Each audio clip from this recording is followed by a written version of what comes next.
কর্কশ, তুই দেখেছিস নীল উল্কা উড়ে গেল? হ্যাঁ, দেখলাম। বনভোজন করবি? সে তো ভীষণ ভালো কথা। এতে আর এত উসখুস করার কি আছে? এখন বুঝতে পারছি তোর পাল্লায় পড়ে এখানে আসা আমারও উচিত হয়নি। এই ভর দুপুরে বনের মধ্যে হেঁটে হেঁটে গুপ্তধন খুঁজতে এসেছো? যখন এসেছো তখন নিয়ে যাও। গুপ্তধন দেখি কেমন করে নিতে পারো। হা হা হা হা হা হা হা।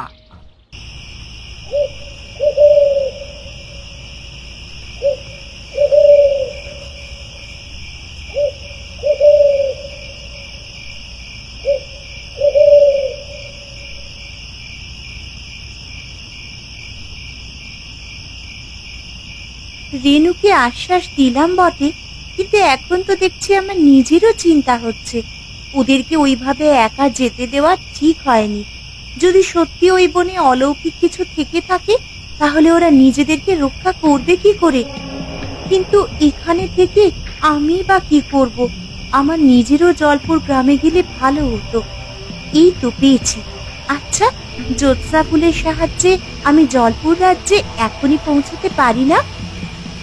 জ্যোৎস্নার ফুল, জ্যোৎস্নার আলো, আমায় তুমি জলপুর নিয়ে চলো।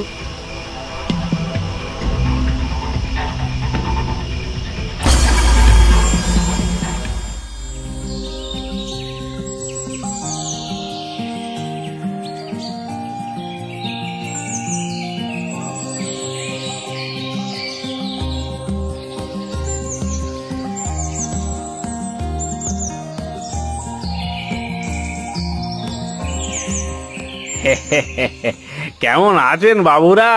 সবকিছু কুশল তো? হ্যাঁ, সবকিছুই ভালোই যাচ্ছে, কিন্তু আপনি? আমায় আপনারা চিনবেন কি করে? আমি এই গাঁয়েরই লোক। আপনারা বন দেখতে এসেছেন শুনে দেখা করতে এসেছি। ও, তা দাঁড়িয়ে আছেন কেন?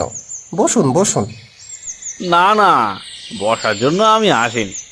শুনুন, আমি শুনলাম আপনারা নাকি বনের ভিতরে গুপ্তধন খোঁজার জন্য এসেছেন। আরে, এই কথা আপনাকে কি বললো? সেটা বড় কথা নয়, তবে আপনারা যদি সত্যি সত্যি সেই গুপ্তধন পেতে চান, তাহলে দিনের বেলা নয়, রাতের বেলা সেই বনে চলুন। দিনের বেলা গিয়ে আপনারা কিছুই পাবেন না। আপনি সত্যি বলছেন? আপনি জানেন সেই গুপ্তধনের সন্ধান? জানবো না কেন? আমি তো বহুকাল ধরে সেই বনেই থাকি। ওই বনের নারী নক্ষত্র সবই আমার জানা। শুধুমাত্র আমার সঙ্গী কেউ নেই বলে সেই গুপ্তধন আমি তুলতে পারছি না।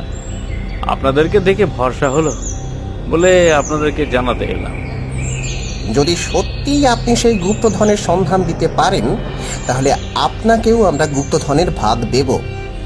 আপনি নিয়ে যেতে পারবেন আমাদের সেখানে? নিশ্চয় নিয়ে যাব, কিন্তু রাতের বেলা ছাড়া সেই গুপ্তধনের সন্ধানে যাওয়া যাবে না। কেন রাতের বেলায়? কেন দিনের বেলায় তো খোঁজাখুঁজি করতে আর অসুবিধা হওয়ার কথা।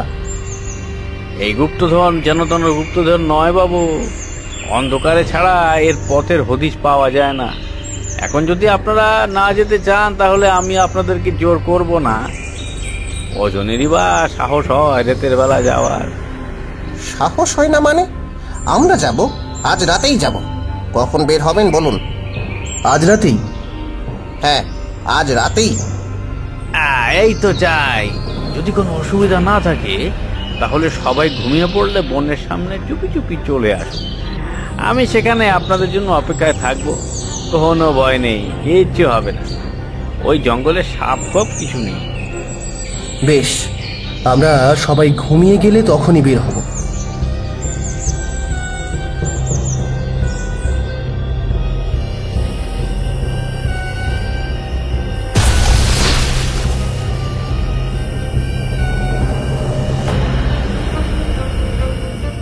এই তো আমি সেই জঙ্গলে চলে এসেছি। ধন্যবাদ জ্যোৎস্না ফুল। এখন কি করব? ওরা তো বলেছিল গ্রামেই রাত কাটাবে। আর যাই হোক, এখন ওদের সামনে পড়লে চলবে না। এক কাজ করি, বন ঘুরে দেখতে থাকি। কি কারণে এই বনকে সবাই ভয় পায়, তাহলে সেটাও জানা হয়ে যাবে।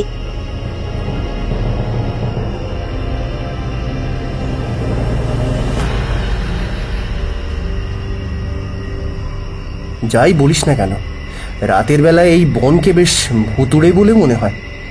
আপনি এই বনে থাকেন কি করে? কি করবো বাবু, এই গ্রামে তো আমার থাকার জায়গা নেই।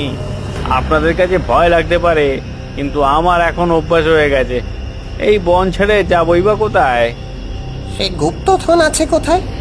আর এতদিন আপনি সেটা উদ্ধার করেননি কেন? একা একা তো পারা যায় না বাবু, এর জন্য প্রাণ দরকার হয়। প্রাণ? প্রাণ মানে? আর একটু এগোলেই বুঝতে পারবেন। কিছু মনে করবেন না, কিন্তু আপনার কথা শুনতে আমার ভালো লাগছে না। আপনি এত রাতে আমাদেরকে বনের ভেতরে কোনো ভালো উদ্দেশ্যে এনেছেন বলে মনে হয় না। এবার ঠিকই ধরেছেন বাবুরা, কিন্তু এখন আপনাদের তো আর ফিরে যাওয়ার পথ নেই। রাতের বেলা যে এই বনে একবার ঢোকে, সে আর বাইরে বের হতে পারে না।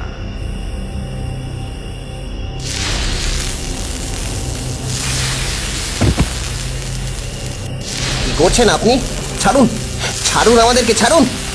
হ্যাঁ, এত সহজে তো তোমরা ছাড়া পাবে না। তোমরা আমার গুপ্তধনে হাত দিতে এসেছো, এত বড় সাহস তোমাদের? তোমাদেরকে এমন শাস্তি দেবো যে আরো 100 বছর ধরে মানুষ এখানে পা রাখতে ভয় পাবে। এ তো দেখছি ভয়ঙ্কর ব্যাপার। টিপু আর বাদলকে বাঁচাই কি করে? আমি নিত্য, সেই 100 বছর ধরে আমি এই গুপ্তধন পাহারা দিচ্ছি। এসব আমার ধনরত্ন, আমার।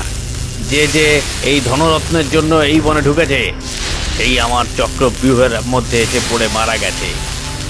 আজ তোমাদেরও তাই পরিণত হবে।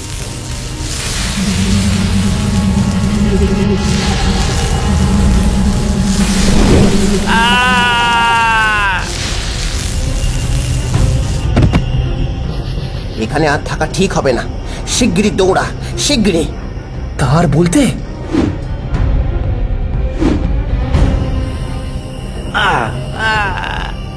কে কে আমায় আঘাত করলো? কার এত বড় সাহস? আমি আঘাত করেছি তোমায়। 100 বছর ধরে তুমি এই ধনরত্ন আগলে আছো, তাও তোমার লোভ কমেনি। যে এই গুপ্তধন উদ্ধার করতে এসেছে, তাকেই তুমি হত্যা করেছো। তুমি নরাধম। না না, আমায় অগ্নি বরদান দিয়েছে, কিছুতেই আমার মৃত্যু নেই।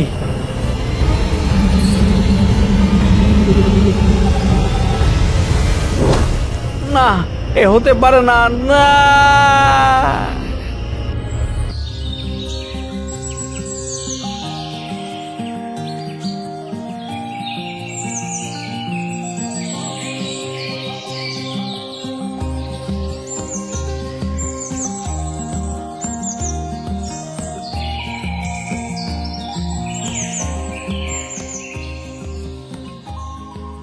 কি সাংঘাতিক!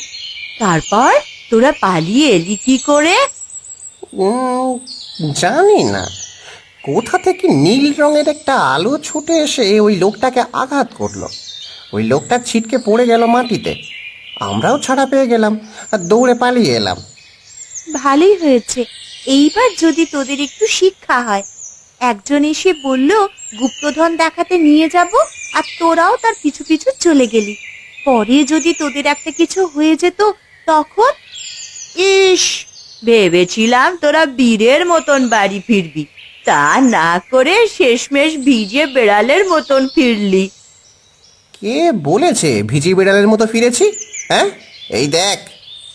ও মা গো, এটা তুই পেলি কোথা থেকে?